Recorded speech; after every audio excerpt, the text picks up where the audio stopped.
அதிகமாக நபைக்கு கொடுத்துருப்பாரு நெல்லிக்கனி. நான் எங்கள் அம்மாச்சிக்கு கொடுக்க போகிறேன் நெல்லிக்காய் ஜூஸ். ஆமாங்க, அவ்வளோ ஹெல்த் பெனிஃபிட்ஸ் இருக்குது இதில்.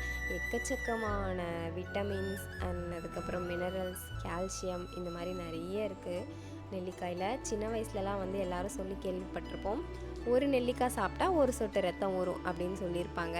அது உண்மையான்றது தெரில, பட் அதெல்லாம் வந்து சின்ன வயசுலலாம் இப்போ வரைக்கும் அதை நம்பிட்டு தான் இருக்கேன். நீங்கள் எத்தனை பேர் அதை நம்பியிருக்கீங்க அப்படின்றத சொல்லுங்கள். அண்ட் இன்னொரு விஷயம் வந்து, அந்த நெல்லிக்காய் அப்படியே உப்பு தொட்டு சாப்பிட்டு முடிச்சதுக்கப்புறமா தண்ணி குடித்தா அது ஒரு மாதிரி ஸ்வீட்டாக தெரியும். அதையும் எக்ஸ்பீரியன்ஸ் பண்ணியிருந்தீங்கன்னா மறக்காமல் கமெண்ட்டில் சொல்லுங்கள். அண்ட் வந்து வேர்க்கடலை இருந்தது, அதை கொஞ்சம் பாயில் பண்ணி வச்சுட்டேன் ஸ்நாக்ஸ்க்கு. அண்ட் லஞ்சுக்கு வந்து மட்டன் பிரியாணி பண்ணலாம் அப்படின்னு சொல்லிட்டு அதான் ரெடி பண்ணிகிட்ருந்தேன். பிரியாணிலே மட்டன் பிரியாணி அது ஒரு விதமான டேஸ்ட்டாக தான் இருக்கும். ஸோ உங்களுக்குலாம் என்ன பிரியாணி பிடிக்கும் அப்படின்றத சொல்லுங்கள். வீடியோ பிடிச்சிருந்தால் லைக் பண்ணுங்கள், சப்ஸ்கிரைப் பண்ணுங்கள். நெக்ஸ்ட் வீடியோவில் பார்க்கலாம். தேங்க்ஸ் ஃபார் வாட்சிங்.